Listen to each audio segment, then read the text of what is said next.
Meeting of the Lakeside Park City Council to order. Will everyone please stand? Mrs. Schauble, would you lead us in the pledge, please?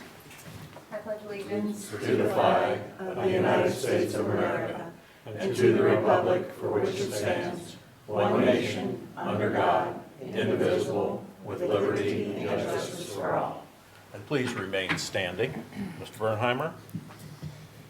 Good evening, everyone. Thank you for coming. And those of you watching on TV and on the internet, we welcome you as well. We come together here tonight asking for guidance and wisdom as we begin this meeting. Help us engage in meaningful discussion, allow us to grow together as a group, and promote the bonds of community. Let us offer thanks for our blessings and for one another, and let us be a source of hope for those in need. Let us be grateful for the opportunity that we are given to serve the city and our neighbors. Please be sure to drive slowly on the city streets, particularly on Halloween when the kids are going to be running back and forth across the street without paying any attention to what's going on around them, in search of the best candy in the neighborhood. And let's make sure we don't have any unexpected tricks. Let us pray together, each one of us, according to our individual faith and beliefs. Amen. Amen. Thank you, Mr. Bernheimer. Thank you, Mrs. Schauble. I'm Paul Markgraf, Mayor of Lakeside Park. To my immediate left is our City Clerk Treasurer, Teresa Bruck. To my right is our City Attorney, Mr. Greg Voss. Mrs. Bruck, would you please read roll? Tom Bernheimer. Here. Dennis Landwehr. Here. Cassie Schauble. here. Marion Thaman. Here. Brian Waite. Here. Dave Wolfer. Here. Thank you. The first item is to adopt the agenda that has been set out for everyone. I'll entertain a motion to adopt the agenda. I'll make that motion, Mayor. Thank you, Mr. Waite. I'll second. Thank you, Mr. Bernheimer. Is there any discussion? Hearing none, all in favor of adopting the agenda as presented, please say aye. Aye. Any opposed?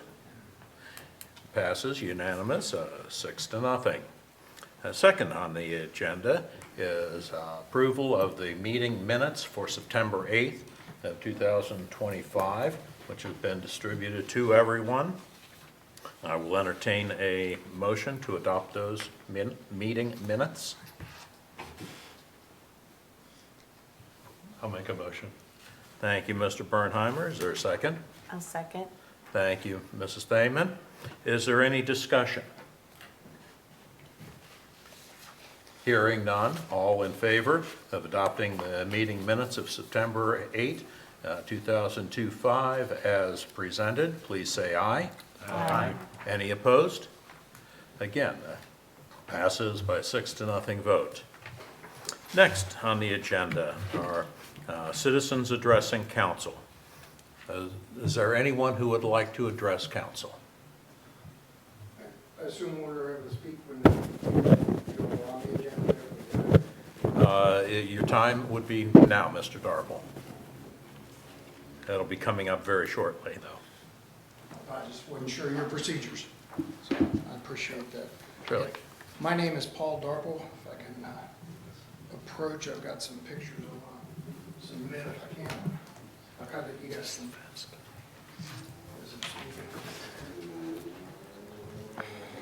Yeah, thank you.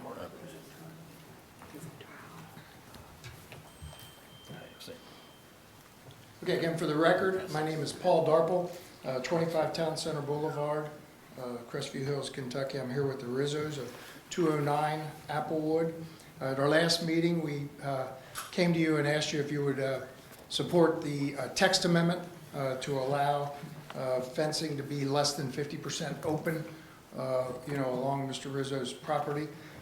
We didn't have all the pictures, and you all were gracious enough to go ahead and consider this. I wanted to kind of give some context to it. In a perfect world, we would love to have you approve privacy fences and solid fences, anywhere in the city, but we know that your council, typically you guys don't do that. So we think that we have such a unique circumstance here that a text amendment is warranted, and we've We've given an example of the text we'd offer, but certainly if you guys want to change that, we'd be up for that. What we want to do here is we basically, if you can look at the pictures we have a very unique circumstance. You all don't allow fences, with less than 50% open. We're hoping that you can adopt a text, which basically, what we want to do is we don't want to open let you guys say, oh, we've established a precedent that anybody can have a privacy fence. In this particular case, if you look at the picture on top that shows all the kids, that's just part of it. I apologize for some of this. I apologize for not having a coat on. We had some issues at the Walgreens with the pictures today, and certainly that's why I only have 3 sets as well for you. But didn't get a chance to run home and do that. These pictures, that ended up being a picture off my computer screen. But that's the number of kids right behind, the Rizzo's house. And that's what, if it were open, they'd be able to see right through. I wanted to give you some sense of what he's done in his backyard. You can see the fence he took down in compliance, took down the one, started on the side, and then we said, hey, we're going to go for a text amendment, so he didn't remove the remainder of that. But you can see the difference. If you look at the next picture, you can see the difference of what those kids would be looking through, to see his pool and just be attracted to that, to try to get over into it. We just think there's a safety issue there. This is a picture along that you see, that third picture is a picture from the church property, looking at the back of the wall. And then you have a couple of pictures of the pool itself, where you can see, it's just a top-notch job that he wants to be able to enjoy his backyard. And the last picture is a picture basically from the church parking lot, showing the picnic tables out back, the kids' play area out back, and then the fence in the background. I've got a couple of letters from neighbors. I don't need to read them in specifically, but we have neighbors that, each of his adjoining neighbors both offered testimony in support the first time, and then this time said, hey, we absolutely support this. When he was putting the fences up, they asked for privacy fences. They like the privacy fences. It works. Everybody wants it. So he did get, the problem is, behind his house is an institutional use. You all have very few institutional uses, as you know. This one is an institutional use, and specifically an institutional use where there's kids right behind his house. It's a recreation and play area. They play kickball there, they see them, and quite frankly, it just creates a real problem for him. One is we think it's a safety issue of kids coming out and getting over, but he just can't enjoy his backyard. As you all know, Mr. Rizzo is an amputee. He lost part of his leg. When he's swimming, he doesn't wear his prosthetic. And he's very self-conscious about it. And suddenly then you have kids that'll be gawking, and who wants to go out in his backyard with kids gawking, that there's nothing he can do about. So, we think this warrants, consideration. And again, what we're doing is with the language that we've proposed. It's a fence that encloses a pool. It's a fence that is against an institutional use. It's a fence that all the neighbors have approved. You're not going to get that many people with that situation coming to you to have a fence not be required to be 50% open. So we think a text amendment, and that's what I've offered, suggested language. Oh, one thing I do want to say, we love the church as a neighbor, that we did call them. They have absolutely no problem with this fence. They like the idea of kids not getting over.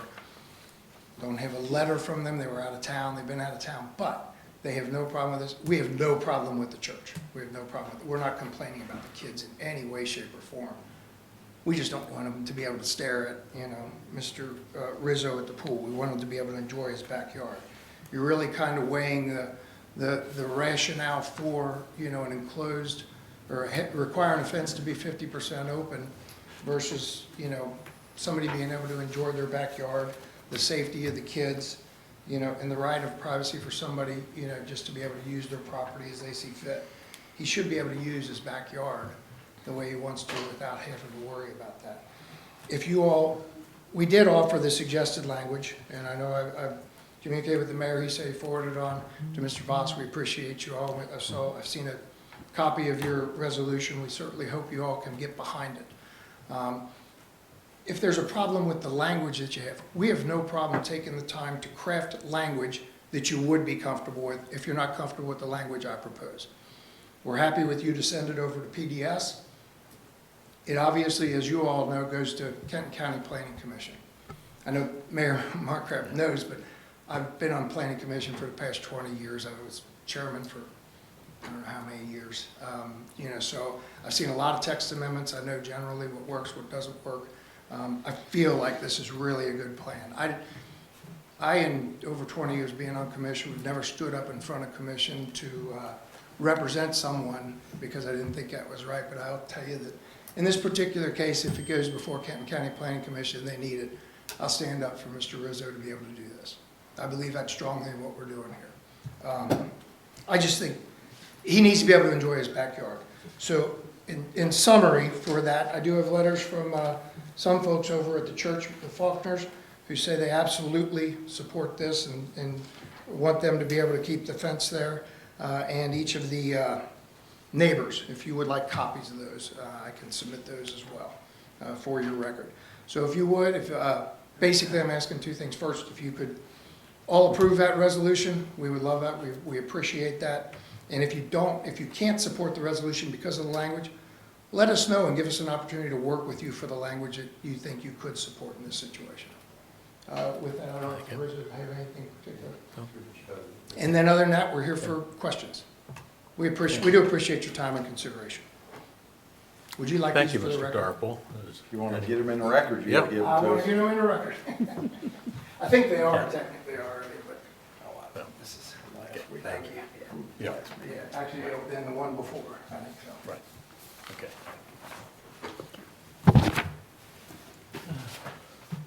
Are there any questions or anything? Well, I don't hear any at the moment, Mr. I do, Darple. just the Yeah. language that he said that they submitted, is that the same that's in this That is resolution? what is attached to the resolution. Okay. Okay, thank you, appreciate your time. Thank you. Any other residents wish to address council? Hearing none, we will move on. Next item on the agenda is the mayor's report. I'd like to wish everyone a happy Columbus Day. This also coincides with fall break for many of the schools. I hope that if you're celebrating and had celebrated a nice long holiday weekend, you enjoyed some time outdoors. The fall season is great to enjoy the outdoors. Halloween will be here very shortly. We will be celebrating Halloween on Friday the 31st between the hours of 6 p.m. and 8 p.m. As Mr. Bernheimer said, please drive carefully if you are operating a motor vehicle. If you are opening your house to give treats, please turn on your front lights. That is a signal to the children to come up. It is also a safety issue to help them see. We have also, at council here, been trying to schedule a caucus meeting to informally discuss some of the issues. We're having a little bit of difficulty with that, but if you all would respond to Mrs. Bruck so we can get something scheduled, I would definitely appreciate it. Since it also would, as a caucus meeting, would not be on television. It can be also done remotely, but you would have to be on a Zoom call and be visible by audio and visual.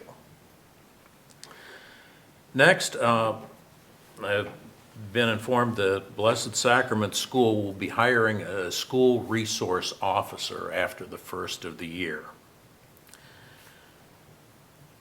Of the 430 students at Blessed Sacrament School, 117 are residents of Lakeside Park.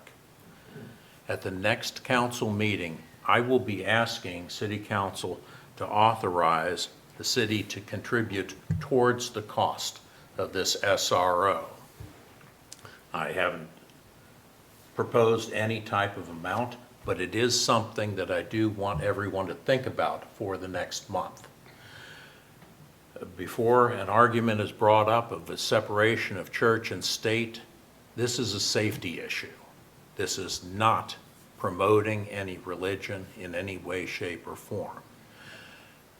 Governments are providing busing services for parochial school students as a safety issue. I do not see a difference. So again, I ask you to please think about that. It will be fully debated and considered at the next meeting. Mayor's Group was held at the new Taylor Mill Fire Department on September 20th, and we had received an update of the new fire training center. They're doing the site preparation work now, but funding will be one of the big issues as far as the entire center. The entire center is not going to be limited just to use for fire departments, but will have other meeting space that they will be making available to any public group that needs it as well. They had done that in the past. Other significant discussions that we had concerned scooters and electronic bikes. Aside from the safety issue of kids not watching, coming down the middle of the street, there are other issues that need to be considered by parents. Besides educating their kids on how to pay attention, you should not be allowing those bikes and lithium-ion batteries to be charged inside a house or in a garage overnight. Those batteries, if they catch fire, burn fast, burn hot, and can contribute to a significant fire event without much warning. Some of the safety issues are on a brochure that we received, which we have posted on our website and our social media pages as well. A lot of those issues come to fruition when people have to replace the batteries and they look for the cheapest alternative, which may or may not actually fit that device. So please be aware. We also discussed local transportation issues, and we did receive some guidance on how to be informed of upcoming projects. We're again trying to do that as a city on our social media and our website. Finally, second last, if any of our residents through their businesses have access to using a bucket truck, we do have some street signs that need to be reinstalled, and a bucket help certainly would make it easier on Mr. Greer to remove the flags along the highway. So if you have something that we could use for maybe a couple hours, if you can give us a call at the city building, we would appreciate it. Lastly, you will probably hear shortly, but we are in need of volunteers to help with our Light Up Lakeside celebration. That's going to be on Sunday, December 14th. We need a lot of people to help with the planning ahead of time, the setup, actually during the event, and then briefly the cleanup. So please contact us if you can help. We would appreciate it. So I believe that is the mayor's report. Mayor, could you repeat the numbers from Blessed Sacrament again, though? 117 students From reside in Lakeside Park. And how many And are? Lakeside Park has 430 students. Oh, Blessed Sacrament has 430. Thank you. I didn't realize. Okay. Okay, well, we'll bring that up during the, okay, thank you. Are there any other questions? Okay, thank you. Next up, city attorney's report. Mr. Voss, I believe that I'm going to read the first resolution or municipal order. Appreciate it. First on the docket is Municipal Order 6-2025. This is a municipal order of the City of Lakeside Park, Kentucky, approving an increase in the pay rate for our city attorney, Greg Voss. Whereas the City of Lakeside Park, Kentucky requires legal counsel to advise the mayor, city council, and other municipal officials on all legal matters pertaining to their duties.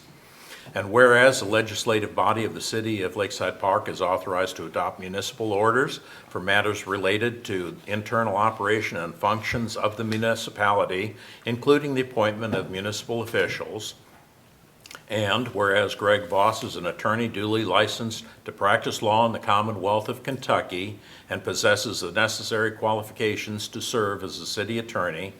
And whereas the city attorney has had the same rate of pay at $150 per hour, plus $600 quarterly to pay for attendance since 2009.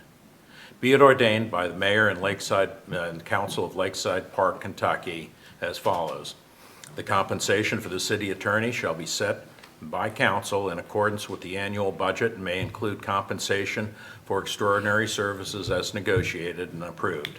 The compensation will be raised to the rate of pay at $175 per hour plus $600 quarterly to pay for attendance. And this will be considered by City Council at the meeting on October 13th. We had discussed the pay for our city attorney at the caucus meeting, and everyone was in agreement that there should be a raise, and through an oversight, it was not brought up to council. $175 an hour is very much underpaid as far as an attorney with Mr. Voss's experience. It is the going rate or slightly below for municipal, municipal attorneys. So that is my 2 cents. I have been involved in municipal law for many, many years as well. So with that, I will entertain a motion to adopt Municipal Order 6-2025. Mr. Mayor, I'd make the motion to approve this order as read. Thank you, Mr. Landwehr. Is there a second? Thank you, Mr. Bernheimer. Is there any discussion? I didn't see any research in here. Did anyone do any research into what the other city attorneys are making locally? I do know from talking to other attorneys that this is pretty much the going rate. It is usually between $175 and $190 per hour. I just feel like I'd like to see maybe some open records requests or just a little bit more research done, at least before I decided to increase pay. And if I remember correctly, at the last You're caucus right. meeting, and Cassie, I think you were absent from that one, so you might not have Yeah, I heard didn't. this discussion. But Mr. Voss, how many years have you been the attorney for our city? Since 2009. 2009, right? And the last time the rate was increased, I think we talked about that last time too. Was, I think, 14, In 2000. 2014, Yeah. right? Okay, so it's been 11 years since you've Correct. seen any kind of salary increase. Yep, very good, thank you. I have a question about, I Yes. don't know, that attorneys, remember how we had that list of what all the city clerks and stuff like that made, that we were looking at basing like the salaries for, you know, our city clerk, mayor, and whatever? They didn't include attorneys, did it? Did it include attorney on I that do sheet? not believe it did. I Okay. cannot say. Yeah, because that was a good comparison for that, and I didn't know if that was a part of that. I had a question about our Kentucky League of Cities. What is that a different cost for the legal advice that we get from them? That is all part of our membership dues with the Kentucky League of Cities. Okay. We do not pay hourly for that. About how many hours a month do you think Mr. Voss puts in for our city? Well, it depends on the work. Last month, I think I did 4 or 5 hours. I've done as many as 30 to 40 hours. So it all depends what assignments are sent my way. I'm a contract employee, so I do it as I'm asked. I'm smiling because I'm remembering back to the sober living days when you were Yeah. probably No, spending. that was not 30 hours. Much more than 4 or Oh, 5 yeah, hours. We would see that on the, retiring. we would see that on the Right. hour That breakdown. was a day. Yeah. Yeah. I just think it's well-deserved and probably overdue. I mean, you haven't had but one raise in 26 years. And I just wanted to say thanks for keeping us out of trouble all these years, keeping us in compliance. And I appreciate your years of experience. We've never really had any snafus or anything, so I appreciate it. thanks for your service to the city. Is there any other discussion? I would just like to see more research on just what the local cities are doing, I guess, in order to vote yes.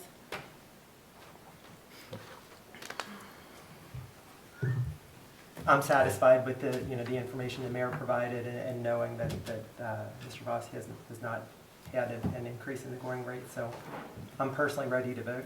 I'm happy that he hung around for 11 years without a raise.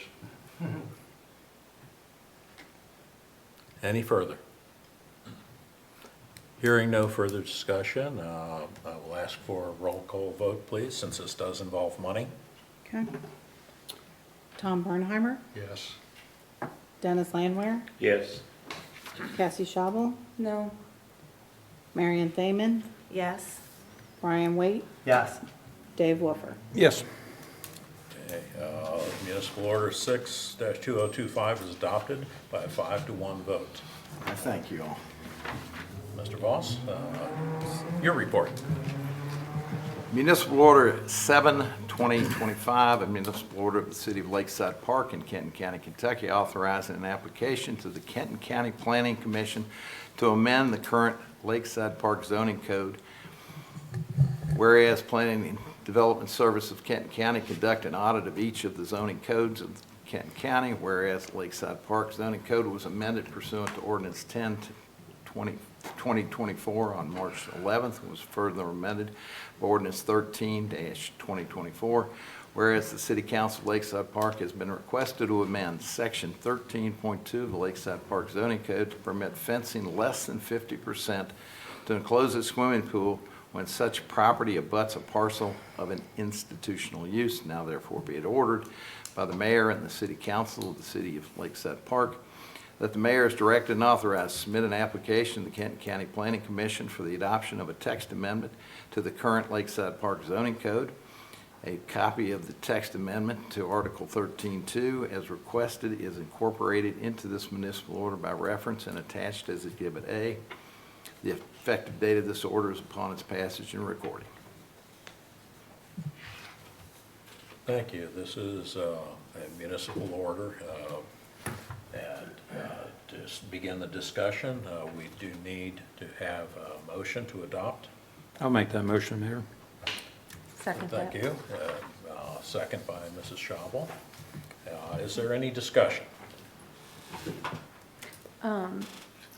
Yeah, I didn't see any of the emails that the neighbors got, but I did get one. And they mentioned just leave things as they are and not, damage or take down what's there in order to make things compliant. Is that can we consider that as well? Or are they gonna have to take down other sides? Could they just leave it all up the way that it is, since no one has a problem with it? As it is right now, they have been ordered to make it 50% open, the entire fence. They have been through the appeal process through the Code Enforcement Board, and that order remains in effect. So Mayor, this is just us saying we approve of the text amendment and we're forwarding it to the planning commission? I mean, it's out of our hands, right? But we can sort of, We do, it is up to council as to whether or not you wish to have PDS review and come back with a zoning change as to whether or not in this limited circumstance that a less than 50% open fence would be permitted. Currently, our zoning ordinances do not permit any totally enclosed fence, anything that is less than 50% open. so if we pass this, we're basically saying we approve of this change. We're, Dave. okay, go ahead. Here's the procedure, and it's kind of one of those where you look at the statute and say, why are you doing it that way? You all can request them to make the change. They make a recommendation back to you, and you are the final say. Okay. So if they say okay, you can say no. If they say no, you can say okay. You all are the final say. This is getting it through the process to the appropriate people. Perfect. Okay. They're your experts, your people that handle the zoning. So they'll do a thorough review before they recommend Okay. to you. This makes 100% sense to me. We're not opening a can of worms for all these other fences, but this makes sense. And just as background, if everyone remembers, we just went through the very long Z21 process and, had the committee that reviewed all of the ordinances with some residents on that committee as well. PDS reviewed all the ordinances. The Board of Adjustments reviewed all the ordinances. 5 out of 6 of the current council members who were on last year reviewed all the ordinances just last year. And so I guess I keep hearing that we're adjoining, it's the institutional use, but I think what's important to note is that the property does, if you go out and look at the property or look at the satellite images or the parcels, the property adjoins the church residence property, not the church, what you think of the church proper. And so it's actually adjoining the very large backyard of the church. And so if I think about, when we talk about being able to enjoy the backyard, to me, we have a lot of very dense neighborhoods in Lakeside. And so if I think about, is it any different than any of our other densely populated streets, I'm not sure I see the difference. And yes, in the pictures you see a large group of kids when they might have an occasional event there. But at the same time, if you've got densely populated neighbors and the neighbor is outside all the time and I don't like my neighbor looking in at me, is it really a different argument? So I think that's where when we say opening a can of worms, I think it does kind of get a little bit, that enjoyment of the backyard argument kind of falls flat for me a little bit. And the institutional use part, there's also a nuance there as well, since it really is the very large backyard of the church residence. I don't know, I think another important point in this that, I don't know, that a permit was issued, so the resident did know that they needed to get a permit, went through the process and got the permit, and then completely ignored the permit and did what they wanted anyway. So that, to me, is a factor. And as well, the house directly across the street from this residence, a couple years ago, tried to put up a privacy fence and was ordered halted. And if I'm not mistaken, I believe it was a relative as well. So it would seem to me that there should have been a knowledge that the privacy fences were not permitted. So all of that, it kind of plays on the tolerance and sympathy that I might have for the situation when it would seem that there is knowledge ahead of time, but went ahead and put it up anyway, and then hope to slip it by or ask forgiveness later. So for me, I have trouble with this one. I'll be voting no, not to send it, and leave our ordinance as is. I have a question. I get the idea that the fence is like, number one, has to have a pool, and then there has to be the institutional. When I look at those pictures, is there more than a privacy fence between is there another side of the fence that's enclosed, like more than, because I was thinking it would mean that it would just be the wall against where the children were playing. Like I would think, is this church property used for like, event for kids? So it still seems the same to me. But I don't know, is there more than just one, is there a corner there? Like I see the two fences come together. Is that a corner that's up against that? No, it's another residence next door. Next door, and they're probably the ones that sent the email, possibly the ones that sent the email. I don't know that includes that. That's what I didn't know. I just feel like it's that back wall that would give him privacy from the kids watching when he was doing, and safety, because part of it is 50% open. It was originally entirely privacy. And PDS did issue the citation. I got you. And I believe some work has been done. So yeah, like, I don't know when we do this, does that just mean that back part of it is then the full privacy fence?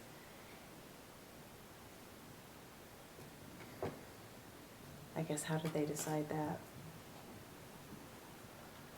Well, the rear yard is the only portion Right. that abuts the church property. Okay, And I correct guess me if that- I'm wrong. Yes, that's mine. Can I ask for some clarification? I want to make sure I understand this properly. PDS has already reviewed this, issued a citation. Yeah. The permit was, As our code enforcement officer, PDS had been alerted to the situation. How, I'm not sure, but the fence was visible from the street. They issued a citation. That citation was appealed, and it was rejected by the Kenton County Code Enforcement Board. so the text amendment that we're discussing would essentially give them another bite at the apple with a slight change in what's allowable. Is that fair? And when you say bite at the apple, it's really up to the city council. So all it is what this is for, when you have a new ordinance, you send it to PDS and ask them to review it and make recommendations. Is there something, you correct me if my understanding, right? But if you're sending it to PDS, sending a proposal to PDS and asking them to look for glaring problems and make a recommendation whether they, would approve it or not. And if they come back and say they approve it, then it comes back to council to still say yes or no. But when we say a bite at the apple, it's really just, PDS is just reviewing it the way it's written. Greg, You're right. I jumped into. No, saying you're so. fine. Hey, Paul, did you guys go to the Board of Adjustment too? We went, Yes. I thought you'd gone to the Board of went Adjustment. to the Board of Adjustments, and we appealed that. So we appealed it down to the Planning and Zoning Code, when we met with you all.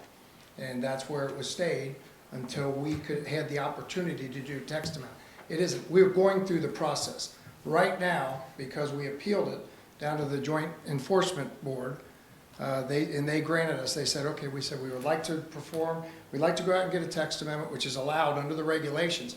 It's going through the process. This isn't another bite of the apple. We're following the procedures. And when we did, we went, we took half of it down, and then we came back, we appealed the rest and said, hey, we would like to be able to go and put this text amendment forward.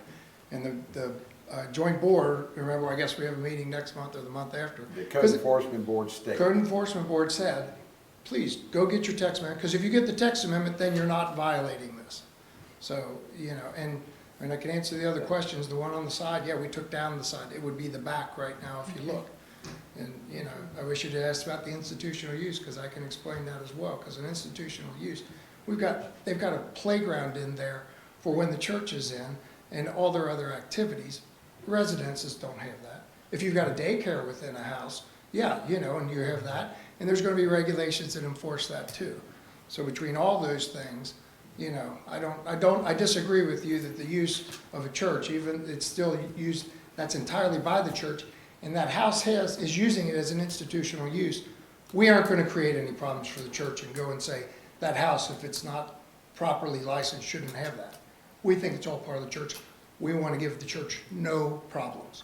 We don't have a problem with them using it. But, you're splitting hairs at that point. It's the church that uses that, not the people in the house inviting all those kids to the backyard. That's not the people in the house using the backyard. That's the church. Sure. That's an institutional use in a residential zone. There's a big difference. And it's a non-conforming use. The It's property is conforming. zo- You all The allow. property is zoned residential, non-conforming. And you allow use. institutional uses in In your the non- residential As a zone. non-conforming use. It's, well, okay, whether it's, But, yes. whether it is, I don't know if it's non-conforming or not. I don't know if they got a conditional use. I don't know. It's not, I'm not worried about it because we aren't arguing with the church using it. But a residential, if they are using it as institutional, they have to jump through the hoops. Whether they did or not, we don't care. And just to check, just a point of clarification, did we say this did go before the Lakeside Park Board of Adjustments? Lakeside Park Board Board of of Adjustment. Adjustments? And what was the decision from the Lakeside Park Board of They Adjustments? denied it. Denied it, okay. We- That answers my Yeah, And question. then, We They appealed. were We cited. agree that we violate. Right, Our fence does not meet code right now. right. And we are now given the chance under the procedures that are allowed under your own ordinances, to come to you and say, hey, can we get this text amendment? Will you support it? And that's what we're doing. We're following the code. Understand? And nothing we've done is like getting a second bite of the apple. It's why it's in there. Yeah. That's why it's written this way. Sure. We're not saying, oh, that didn't work, we're doing it. No, we're taking the steps we have to take. Right. It's all permitted with what we've given. I don't know what else we can do. But this is a step in the process. I think if people already know what the end is going to be with 5 out of 6 current council members on that were on the last time it was reviewed, one might But say, it wasn't- why go through? We weren't reviewed Okay. that way. This was a code enforcement. Okay, board. we're Well, kind of splitting But you know what I'm hairs saying. I mean, here. it's, Yes. it wasn't Okay. reviewed by council before. Yeah. This has Our not zoning been. was Okay. reviewed, and privacy fences were part of that. This particular issue has not come before council for. Not in anything this before. way. Fair enough. Okay, Not this Okay. particular property. right. Okay, Thank you. agree. Okay. And- I agree. Thank you. Thank you. Any further discussion? Anything else from council? Okay, hearing none. Please take a vote on this, a roll call vote. Tom Barnheimer, Abstain. Dennis Landwehr, Abstain. Cassie Schabel, Yes. Marion Thaman, Yes. Brian Waite, No. Dave Wolfer. Yes. I believe that is a 3-2-1 vote to approve this municipal order to send it to PDS. Is that, We have 3 yeses. yeah, 3 yes. 3 yes. 1 no and 2 1 no. abstentions. Oh, 2 abstain? 2 abstain. Okay. Then municipal order 07-2025 is adopted. And we will take the steps to send this to PDS. Resolution number 9, 2025. Resolution declaring October to be City Government Month in Lakeside Park, Kentucky. Whereas cities are the economic and social engine of Kentucky, and more than 56% of Kentuckians reside within a city and rely on their city government to provide a variety of services that improve their quality of life. Whereas there are 408 cities in the Commonwealth. Whereas more than 30,000 people serve roles in their city government across Kentucky and deserve recognition. Whereas the goal of City Government Month is to raise public awareness of what all city governments across do and how they impact the daily lives of the residents as well as visitors. Now therefore be it resolved by the City Council of the City of Lakeside Park, Kentucky as follows. Now therefore be it resolved that the City of Lakeside Park, Kentucky does hereby designate October 2025 as City Government Month. Be it further resolved that the city officials and employees are encouraged to engage residents and celebrate City Government Month throughout the entire month of October with creative ways to showcase the contributions of the city to the fabric of society. Thank you. Now I'll entertain a motion to adopt resolution 9-2025. Yes. I'll make that motion, Mayor. Thank you, Mr. Wolfer. Is there a second? I'll second the motion. Thank you, Mr. Waite. Is there any discussion? Hearing none, we'll do this by voice vote. All in favor of adopting Resolution 9-2025, please say aye. Aye. Any opposed? It appears to be unanimous, 6-0. Sir, that is my report unless anyone has a question. Does anyone have any questions? Thank you. Next, Clerk Treasurer's report. Okay, Karen from Rankin and Rankin, our auditor service, came in, did our audit. She was done in 3 days. We also had property tax bills that went out last Monday. And if you have an escrow account, please make sure that your mortgage company gets a copy of that. If you want to pay online, we do have that service as well. But there is a convenience fee of 2.75% if you do use a debit or credit card. We had some training with Vicky from Business Solutions on our new QuickBook Online. That was Jeanette and myself. And then we still have 22 sidewalk assessment bills due. The third notice went out the last week of September, and it's due by October the 30th. Any remaining bills will be submitted to the city attorney. And that's all I have. Does anyone have any questions for the clerk treasurer? Do you have an approximate amount on those 22 bills? Just rough. I do not.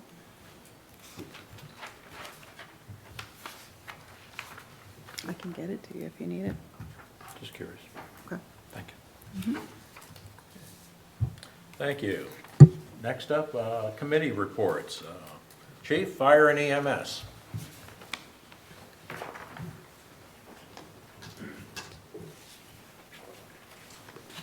Good evening, everyone. In your packet tonight from the fire department, from Chief Slusher, you'll see a letter in there, your council members.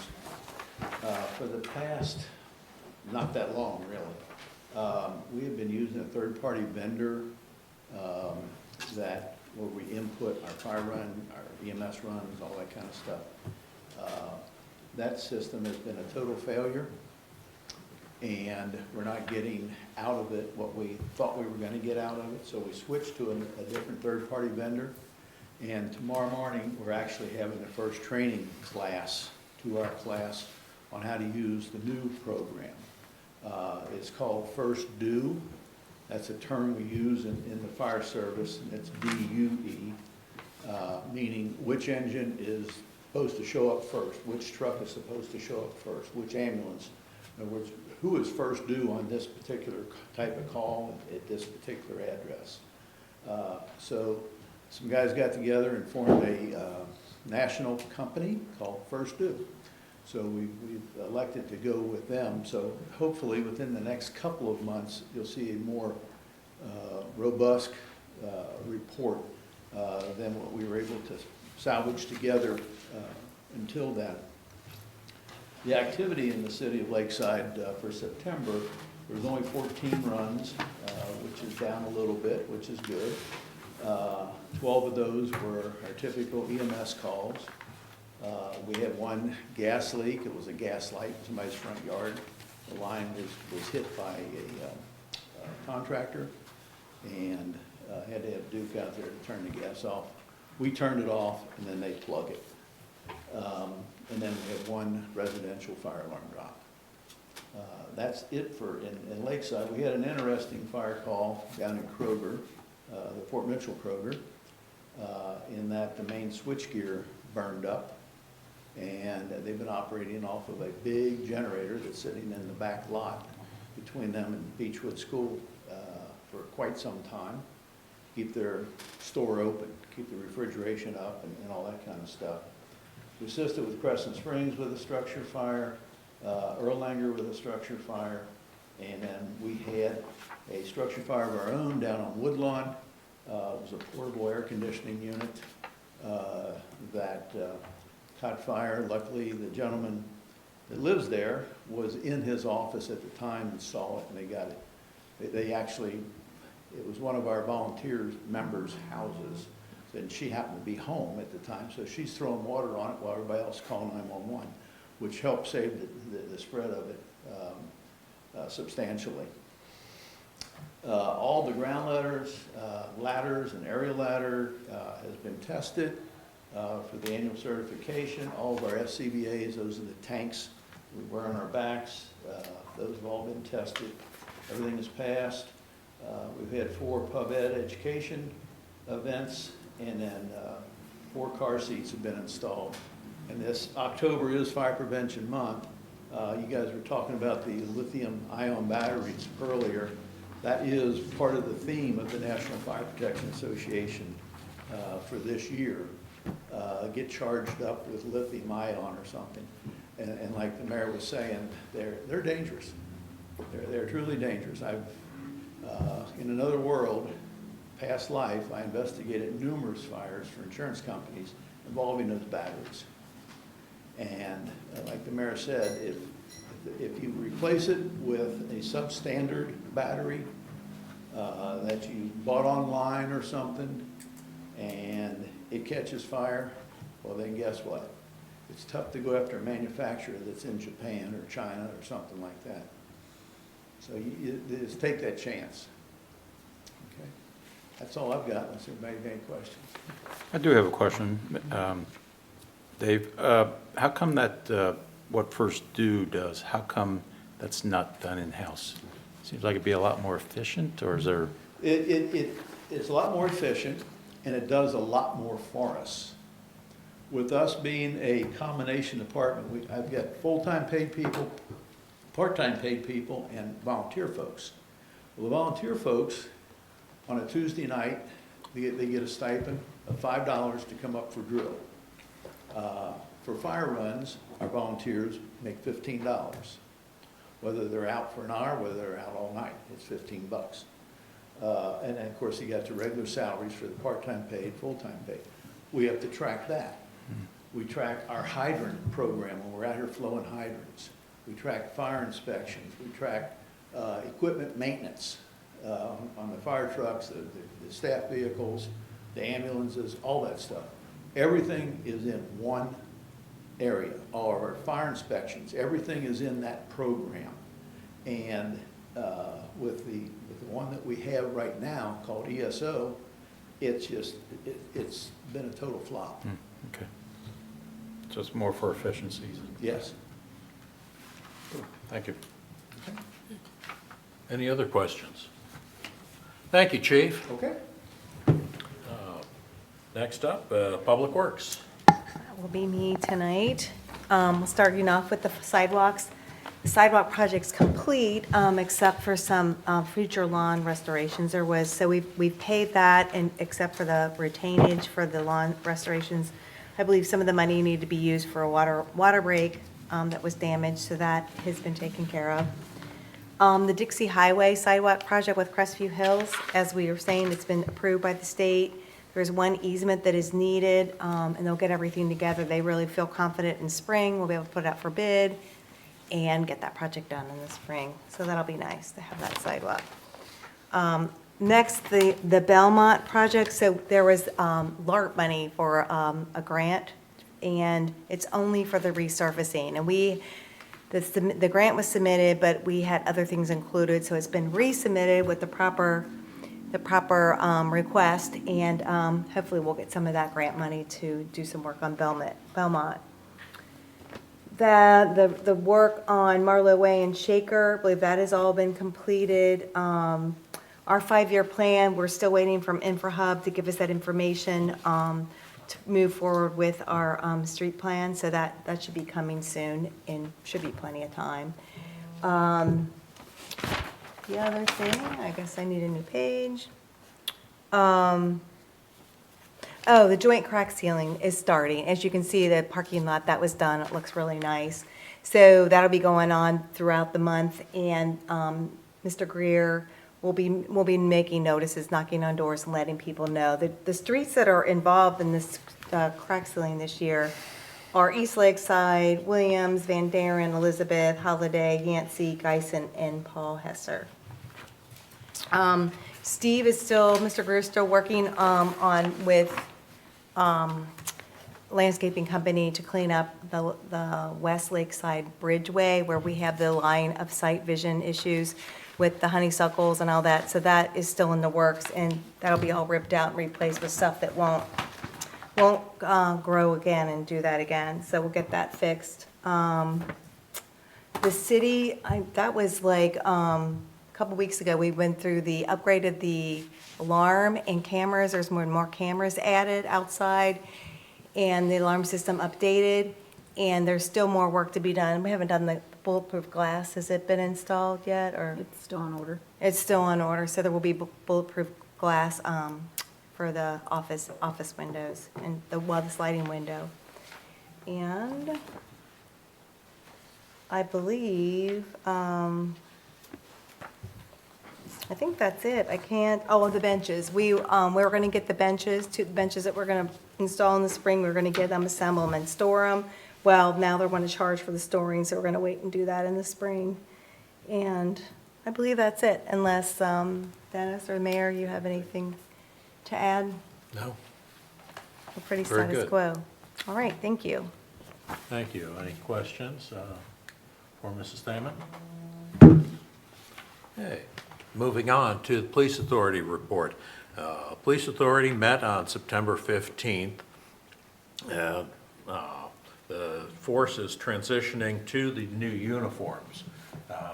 Both the chief and the captain are wearing the new daily uniforms. You'll notice that they do not have the gray pockets. They did a lot of research to come up with the new uniforms. They still do have a different Class A go to meeting or go to court uniform that they use. These are much more comfortable, and they fit better, and they've been very well received. And the ballistic vests also now are more comfortable with the way they appear, and they can be put on. We are now one of 3 local departments that has a drone. That as soon as we had gotten it, that drone was put to use right away. Captain Palucci and Patrolman Henderson went through training and are now FAA Part 107 certified drone pilots. So we'll find the use for those. They help find missing persons, reconstruct accidents, and if there is need from the sky for emergency issues, they will be available. The board also approved an addition of flock cameras to the cities, to the entrances to the cities. These are cameras that do help quite a bit in crime prevention. They record license plates, and also if the information is put into the system, they can look for a specific type of car. I know the chief can give more information if anyone has any questions about it, but these have been very successful in the past, the 3 that we have had at the town center, as far as identifying known shoplifters coming in. And the response time has been incredible to prevent thefts.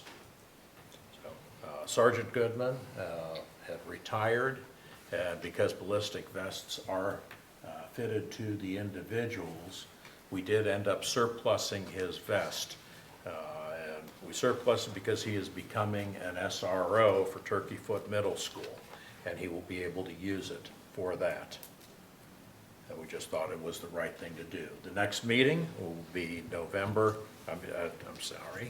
October 20th, next Monday night at the police department. Does anyone have any questions? Or is Chief, Captain, anything to add? Nothing further, sure. I would just add, one of the factors in the change in the uniforms was also, there was a cost consideration, and so the new uniforms were considerably cheaper than the others. So I just wanted to point that out, highlighting how well the chief does look after the budget and is cost conscious on the budget. So that was another factor in addition to what the mayor mentioned previously. Thank you, Mr. Wade. Appreciate that clarification. Next item, PDS. The PDS council did not meet last month, so there is no report. Thank you. Finance. Thank you, Mayor. Council all got a nice financial packet presented by Teresa. I'll just hit on some of the highlights. The month of September was a little bit slow from a financial standpoint. We did collect just shy of $50,000 in total revenues. We got just a little bit of revenue from many sources, some property taxes, some license fees, and so forth. Our expenses for the month were right at $100,000, leaving us with a net loss of about $50,000 for the month, which is quite common for this time of the year. I will just say besides the normal everyday expenses to run the city, we had A couple of one-offs, we had the security system upgrade was paid, a little over $8,000. We also had a PVA assessment of $19,000, and then we made our fourth payment to Humphrey Concrete, about $16,000 for the 2025 street program. So again, running at about a loss of $50,000. I also came up and I did review all the profit and loss details. Again, everything looks reasonable, properly recorded. Nothing looked unusual. And then the last part of our financial packet is the balance sheet, which is a snapshot of the city's condition as of September 30th, which shows that we have total checking, money markets, CDs, and all that of about $4.25 million. I did come in, I reviewed all the bank reconciliations. As always, everything was perfect, everything tied out to the penny. I did review all the credit card charges, which was something our accountants asked us to do. Again, everything was proper city-related expenses, and everything was seems reasonable. And my last comment was that I just wanted to note that we did move a little over $800,000 in funds to First National Bank of Kentucky. One, just to get a better interest rate, and two, quite honestly, just to get better customer service. And that is my report. Anything to add, Brian? No, Okay. nothing to add. Thank you. Any questions? Thank you, Mr. Wolfer. I appreciate it. Municipal Government League? Municipal Government League met last month. It was a very well-attended meeting with mayors and city administrators and council members from all across the region. Representatives from as far away as Maysville and Falmouth also were attendants at our meeting. We began with a roundtable discussion about current issues. We all seem to face the same as far as employee retention and recruitment. Our guest speaker was Mayor of Fort Wright, David Hatter, a very well-known expert in cybersecurity. It was a very great presentation of all the dangers and all the bad guys out there looking to hack into our system and everybody else's. We also talked about prevention and precautions that I'm sure we are already taking in our system here at Lakeside. Our final speakers were from Huntington Bank and the Kentucky League of Cities with ideas and precautions related to city investments. Very informative meeting with a lot of great networking. That's my report, sir. Thank you. Anyone have any questions? I will tell you that Dave Hatter, mayor of Fort Wright, is the guy for IT issues and fraud and security issues. I think he's on WW all the time, but he's the main man in town. He is. He sends out communications to all of the mayors, updating us all of the time about all the cities and the issues that they have being hacked into. And it's very well appreciated. He has some good points. So I didn't know that. That's very cool. Mayor, I was surprised how many cities that had attendance at the meeting were not up to date on the security precautions. They willingly raised their hand and said they weren't, but they learned a great deal from Mr. Hatter, and I'm sure we're going to place precautions in working. we were trying to do the best that we can. Yeah. We're actually looking into Kentucky League of Cities grant to upgrade some of our security as well, cybersecurity. It's an ongoing thing that we'll never be rid of. Very true. Very diligent. We have to be diligent every day. Thank you. Recreation? That's me. Thank you, Mayor. Last month, the mom sale was very successful. That is what we do to raise money for our adopt-a-troop. And around Christmas time, we'll be doing some care packages for our troops because, they've been deployed. And Next on the list was the yard sale the citywide yard sale was also a big success with 17 locations. It seems to work when we do it in conjunction with like the week before the Northern Kentucky cleanup program or like a large item pickup. So we'll continue to do that as it's been going really well. The senior luncheon was also well attended on October 1st. There were 28 people that attended. And what else did we do last month? And the Heroes Nights unfortunately was canceled due to weather on October 7th. So coming up is the trunk or treat, which will be for the Emmanuel Church right across the street here. They're going to have that on the 25th from 4 to 5:30. And they're looking for trunks or people want to dress up their cars and give out gifts or gifts like games, I guess people do, and then tricks or treats. That's what I should say. Also, like the mayor said, on October the 31st is our Halloween here from 6 to 8 p.m. And then on, let's see, the Northern Kentucky Hazard Water, the Northern Kentucky Hazard, it's an event that they have where you can get rid of hazardous things. That is going to be on November the 1st. All the information for that and like what you can take and where to go, it's in Florence, is on the website, so you can check and get more information there.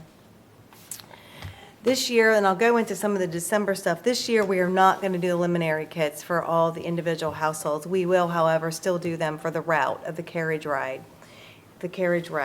So that brings us up to some of the stuff that's going to go on with the Light Up Lakeside. We're going to start accepting letters to Santa November 30th and would like to have them all submitted by December the 12th. I have somebody that might do a few of the letters to help with some of the letters if we get some at Light Up Lakeside, but predominantly we'd like to get them in before Light Up Lakeside this year. There will be a house decorating contest, and you could start submitting your nominees from November 11th to like December the 12th. Let me make sure of that date. On December the 11th. On December the 12th, they're going to go around and judge the houses. And then on our big Light Up Lakeside event on December the 14th at Barleycorns, they'll announce the winners. And there will be a second, third, and fourth place, first, second, and third place winner for that. And Light Up Lakeside will be obviously on December the 14th at Barleycorns from 5 to 8.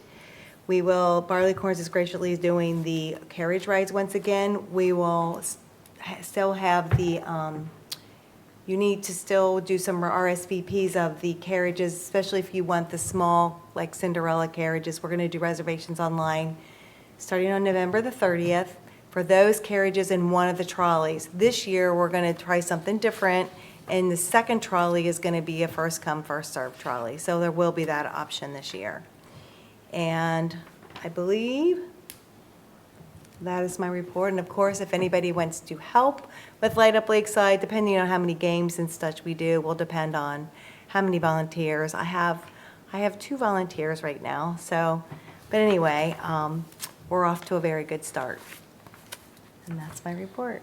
Thank you, Mrs. Stamen. Does anyone have any questions? Oh, yeah, I'm glad. See, I'm the one who remembered it, and you didn't. Oh, the other thing, and I should remember this.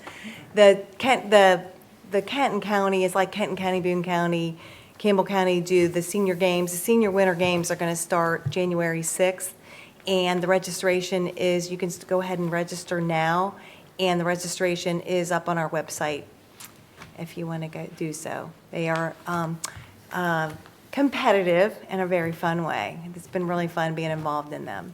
Define senior. Younger than me, I'm afraid. It's 55 and over, so that's a good question. But it is. It's a lot of fun, and you would not believe some of the 80-year-olds that are in there, and they're amazing. Now they're still active in how competitive they are. It's a ton of fun. Yeah, so check it out. Any further questions? No, hearing none. Is there any old business? Thank you, Teresa. Comments from council?